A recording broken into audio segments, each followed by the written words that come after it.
So it was raining today, so I had to cover the pack up really well so it wouldn't get wet.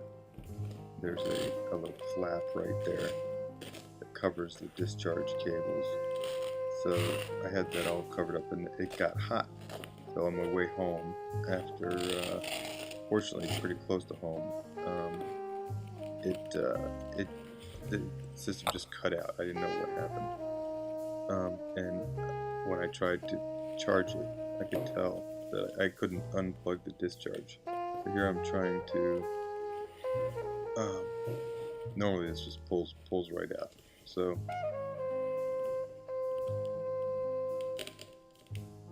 a little bit hairy, but you should hear the cracking. Basically the polycarbonate melts and fuses the Anderson housing together, and they become pretty hard to pull apart.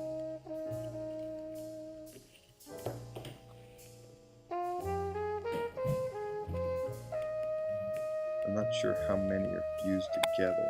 I know that the end ones are melted on top. There's obviously some other ones. There's some pins that hold them in proper alignment. That was just one of those. Okay, so that's most of them.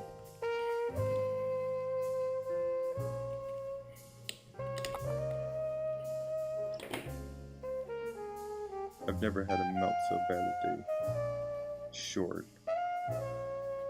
So this, you can't really see what's the melted bits, but what happens is the contacts separate because of the melting.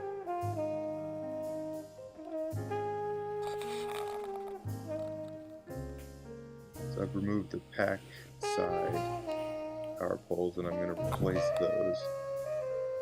And there's two ways to do it. I do it. One is by poking in something sharp to try and lift out the tongue of the contact, because or I've been using the pliers a lot more to peel away the plastic. So here I go through very quickly to replace all of them one at a time.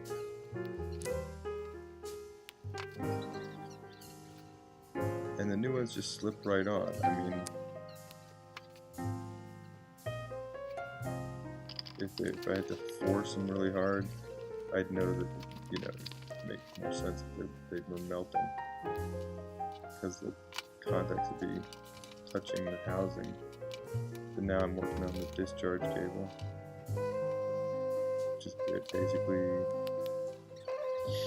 a bunch of wires in series.